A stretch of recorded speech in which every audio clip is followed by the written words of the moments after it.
Welcome to kitchen எல்லாம். இன்னைக்கு இந்த வீடியோவில் எள்ளு உருண்டை எப்படி செய்யலாம்னு பார்க்கலாம் வாங்க.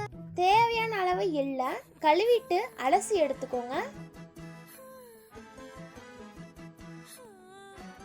இந்த எள்ளை வாசனை வர்ற அளவுக்கு நம்ம வறுத்து எடுத்துக்கலாம்.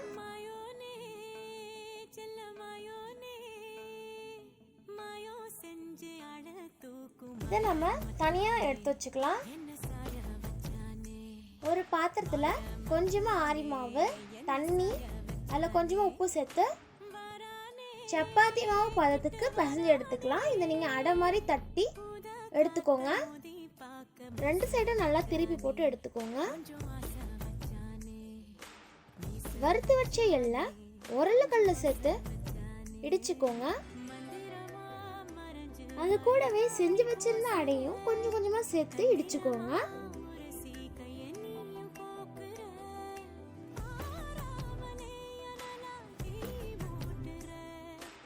தேவையான அளவு வெல்லத்தையும் அது கூட இடிச்சு எடுத்துக்கோங்க.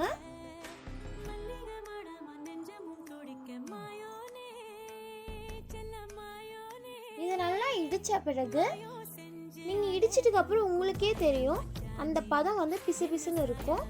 அந்த ஸ்டேஜ்ல நீங்க உண்டு பிடிச்சிக்கோங்க. அவ்வளோதான், நம்மளுடைய எள்ளு உருண்டை ரெடி. இந்த வீடியோ உங்களுக்கு பிடிச்சிருந்துச்சுன்னா நம்ம சேனலை மறக்காம சப்ஸ்கிரைப் பண்ணிடுங்க.